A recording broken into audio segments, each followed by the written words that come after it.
Alrighty, so today we're back in the S15. Finally, we've got a dry sump kit that showed up. So we've got oil pump all ready to go, oil pan.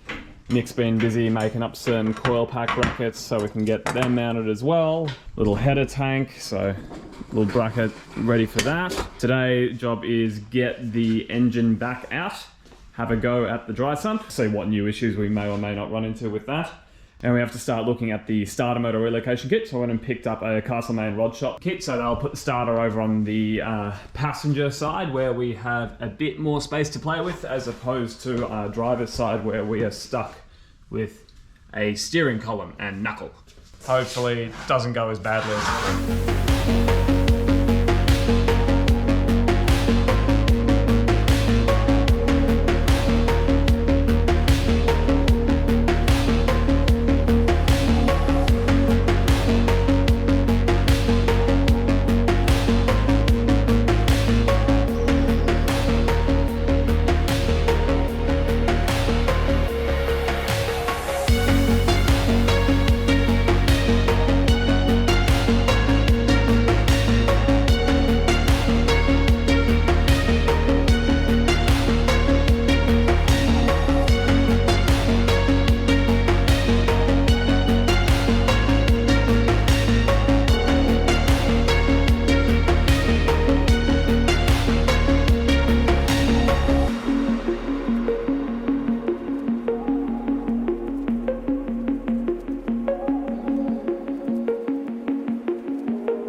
So after a little bit of work, we've gotten the dry sump oil pan on, and we've also fitted the Castlemaine rod shop starter motor relocation. So a bit of work to do that. You have to really elongate your bell housing. Underneath we've got the oil pan.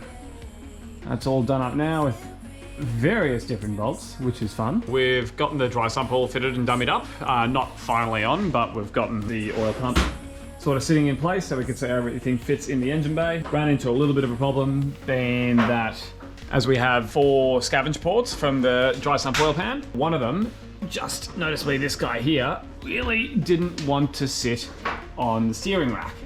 As a result, the steering rack has needed some love, and we've also fitted just a couple of new sensors for crank position, cam position, and the factory oil pressure port. Just change that to an MPT thread conversion so we can then run a line out of there. It'll go to a sensor block in the engine bay later on.